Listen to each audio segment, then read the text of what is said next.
السلام عليكم ورحمة الله تعالى وبركاته. مرحبا بكم متتبعي قناة سياقتي. في هذا الفيديو إن شاء الله غادي نشرحوا الجزء الثاني من السلسلة رقم 4 من سلسلات تعليم السياقة، اللي فيها الأسئلة الجديدة اللي كتعطى في الامتحان ديال نيل رخصة السياقة في المغرب لسنة 2024. قبل ما نبداو ما تنساوش ديروا الاشتراك في القناة وتضغطوا على الجرس، وما تنساوش تخليوا تعليق وديروا جيم للفيديو الى عجبكم الشرح. سابقا الفيديو السابق كنا شرحنا 20 سؤال الاولى وكنا وقفنا في هذا السؤال. دابا غادي نشرحوا 20 سؤال الثانيه. وبالنسبه اللي كيشوف دابا الفيديو الثاني ومازال ما شافش الفيديو الاول، غادي يلقاه في صندوق الوصف اسفل الفيديو. اذا على بركه الله. السؤال رقم 21: كان سوق خارج التجمعات العمرانية بدون أضواء. مخالفة من الدرجة الأولى، الإجابة 1. مخالفة من الدرجة الثانية، الإجابة 2. مخالفة من الدرجة الثالثة، الإجابة 3. هنا إلا كنت كان سوق خارج المدينة بدون أضواء، راه مخالفة من الدرجة الأولى. مخالفة من الدرجة الأولى. إلا وقفني واحد الشرطي أو دراكي، إلا خلصت المخالفة في عين المكان كنخلص 400 درهم، ولا خلصت حتى الغد ليه في أجال 15 يوم كنخلص 500 درهم، ولا فت 15 يوم كنخلص 700 درهم، ولا فت شهر تقدر توصل المخالفة حتى 1400 درهم. إذا هنا مخالفة من الدرجة الأولى وفيها السحب ديال 4 ديال النقاط. علاش؟ حيت كنشكل خطر عليا على نفسي، وكنشكل خطر على مستعملين الطريق الآخرين. السؤال رقم 22: صاحب هذه السيارة مرتكب مخالفة. صحيح الإجابة 1، خطأ الإجابة 2. مخالفة من الدرجة الأولى، الإجابة 3. مخالفة من الدرجة الثانية، الإجابة 4.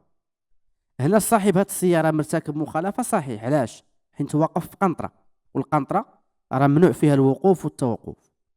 إذن المخالفة راه من الدرجة الأولى. وصاحب هذه السيارة مرتكب مخالفة، نعم. إذا الجواب صحيح هو 1 3. السؤال رقم 23: على بعد 20 كيلومتر غادي نلقى فين ندير الوقود، الإجابة 1. ناخد وجبة، الإجابة 2. نرتاح، الإجابة 3. نبات في فندق، الإجابة 4. هنا على بعد 20 كيلومتر، أول حاجة كاين واحد الخطأ هنا راه على بعد 5 كيلومتر، 5000 متر اللي هي 5 كيلومتر. حنا ما هاد ال5 كيلومتر يعني خطأ عادي، ما غاديش نحكروا عليه. اذا هنا على بعد 20 كيلومتر غادي ندير الوقود، حيت عندنا محطة الاستراحة راه فيها كل شيء، في الغالب كل شيء كيكون فيها. ندير الوقود راه حاجة باينة، حيت كتكون ستاسيون ديال المازوت ديال الوقود. اذا ندير الوقود 1. ناخذ وجبة حيت عندي هنا واحد المطعم، ها هو العلامة ديالو. نرتاح، عندي فين نرتاح؟ عندي مكان للنزهة، يعني عندي واحد الجريدة كيف ما كنقولوا، وعندي مسجد، عندي جامع فين نصلي، عندي قهوة مقهى، وعندي باركين موقف ديال السيارات، وعندي مركز أو مخدع ديال النجدة. إذا هنا 1 2 3. بالنسبة للفندق هنا ما عندناش العلامة ديال الفندق، العلامة ديال الفندق ما عندناش. إذا الجواب الصحيح هو 1 2 3. السؤال رقم 24: السن القانوني لاجتياز امتحان الحصول على رخصة السياقة صنف باء بي 16 سنة، الإجابة 1. 17 سنة، الإجابة 2. 18 سنة، الإجابة 3. السن القانوني لاجتياز امتحان الحصول على رخصة السياقة هو 18 سنة، يعني أقل شيء هو 18 عام. إذا الجواب الصحيح هو رقم 3. السؤال رقم 25: لضبط جهاز نظام تحديد المواقع الجغرافي GPS لازم نوقف، الإجابة 1. يمكن لي نضبطه في طريق مستقيمة، الإجابة 2. إلا بغيت نضبط GPS هو الخريطة اللي كنخدمو سواء في الهاتف ولا اللي كتكون في السيارة. إلا بغيت نحدد واحد الوجهة بغيت نمشي ليها، خاصني نوقف هو الأولاني. كنوقف هو الأول عاد اللي كنحدد الوجهة اللي بغيت نتجه ليها. الجواب الصحيح هو رقم 1. السؤال رقم 26. يمكن لي نسوق بمعدل 0.20 غرام ديال الكحول في الدم. صحيح الإجابة 1، خطأ الإجابة 2. السياقة في حالة سكر ممنوعة، راها جنحة ماشي مخالفة، جنحة. إذا هنا يمكن لي نسوق بمعدل 0.20 غرام ديال الكحول في الدم، خطأ. الجواب الصحيح هو رقم 2. السؤال رقم 27. نشعل ضوء التقابل، الإجابة 1، نبقى داير الضوء والإجابة 2. هنا في هذه الحالة كنشعل ضوء التقابل. إلا قلتي نبقى داير الضوء يعني هاد الضوء اللي كيشعل مع الكونتاك، هاد الضوء كيشعل مع الكونتاك. هاد السيارات الحديثة ملي كندور النقشة الأولى ديال الكونتاك ديال السيارة كيشعل ليا هاد الضوء. هاد الضوء هذا غير كافي إلا كان عندنا الشتاء ولا الضبابة ولا الثلج ولا العجاج، يعني ضروري أنني كنشعل ضوء التقابل. إذا الجواب الصحيح هو رقم 1. السؤال رقم 28. هاد العلامة كتعلم على منعرج علم، الإجابة 1، منعرجات متابعة، الإجابة 2. هنا منعرج علم لا، عندنا منعرج أول حاجة على اليسار. هنا عندنا سلسلة من المنعرجات أو منعرجات متابعة، الأول ديالها داير على اليسار. إذا الجواب الصحيح هو رقم 2. السؤال رقم 29. عجلات بضغط قليل كيتعرضوا للتلف بشكل سريع. نعم الإجابة 1، لا الإجابة 2. هناك خطر فرقعة العجلات. نعم الإجابة 3، لا الإجابة 4.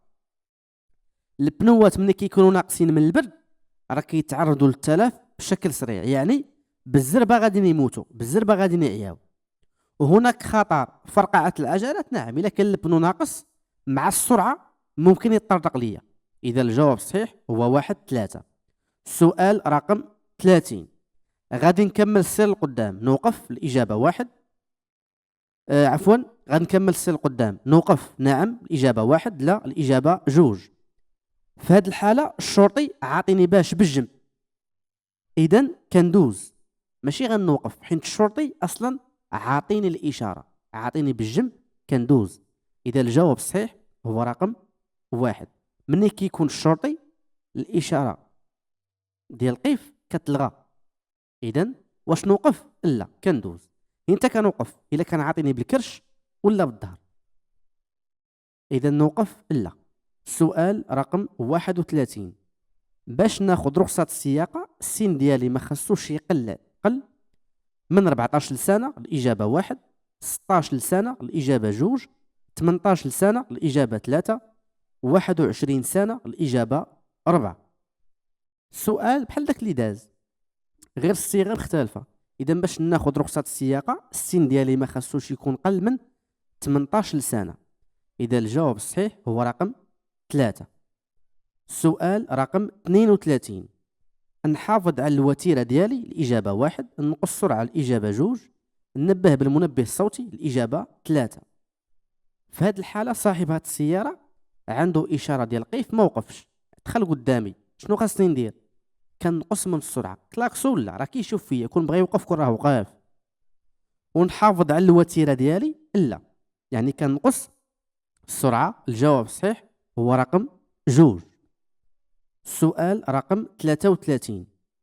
الكشف على الدلائل كيكون صعيب في القدام، الإجابة 1، في الخلف، الإجابة 2.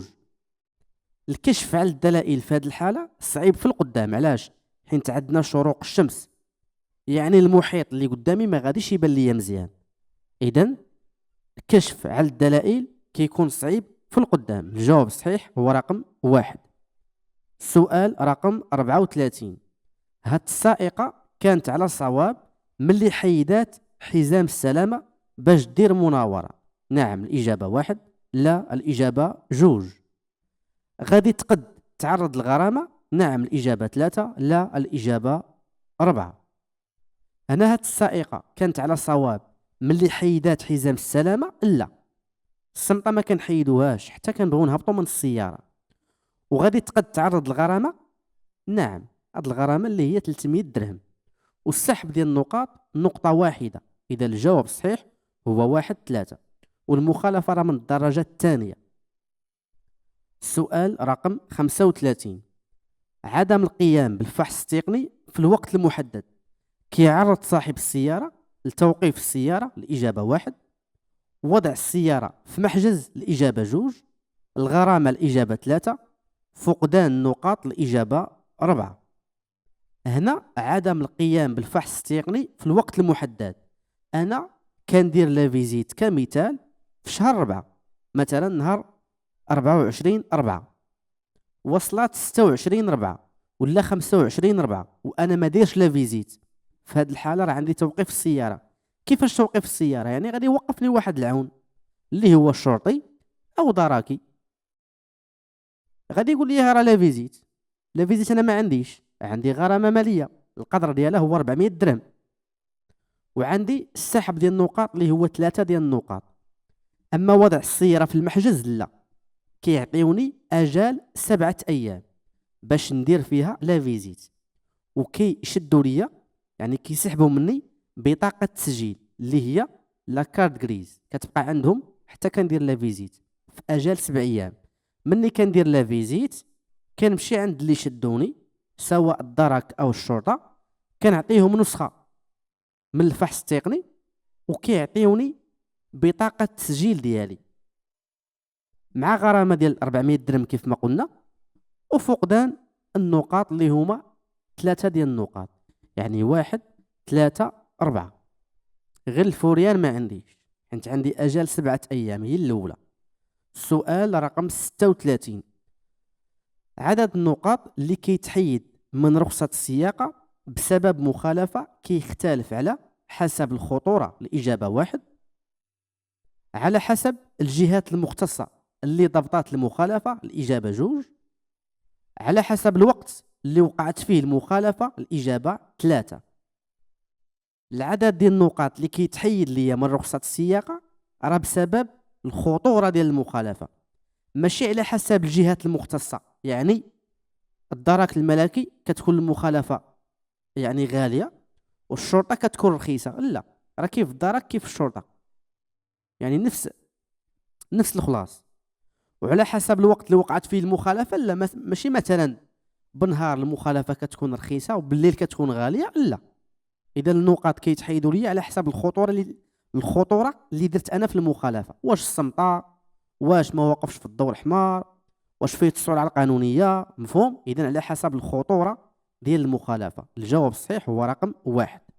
السؤال رقم 37. ندير دورة حول المركبة كيمكن من المراقبة البصرية والسريعة لمستوى الزيت، الإجابة 1. لضغط العجلات، الإجابة 2. لحالة العجلات، الإجابة 3. لنظافة الزجاج والضواء، والإجابة 4. مني كنجيب واحد الدورة على السيارة ديالي، واحد المراقبة بصرية سريعة، واحد الدورة على الطوموبيل، المسائل اللي غادي يبانوا ليا هو الضغط ديال العجلات، إلا كان شي بنو ناقص راه غادي يبان ليا، والنظافة ديال الزجاج والضواء، يعني الزاج عندي واش نقي والضواء واش نقيين. أما الحالة ديال العجلات ميمكنش نشوفهم من اتساع، خاصني نقلبهم، نمشي عندهم ونقلبهم. ومستوى الزيت خاصني نتيري الكابو ونقلب الزيت. يعني المسائل اللي يمكن لي نشوفهم بنظرة خفيفة هو الضغط ديال العجلات، انت لا كان شي بنو ناقص راه غادي يبان، والنظافة ديال الزجاج والضواء. إذا الجواب الصحيح هو 2-4. السؤال رقم 38. نختار نمشي بضواء المساعدة بالنهار بوحدهم، الإجابة 1. بضوء التقابل، الإجابة 2. بضواء الطريق، الإجابة 3.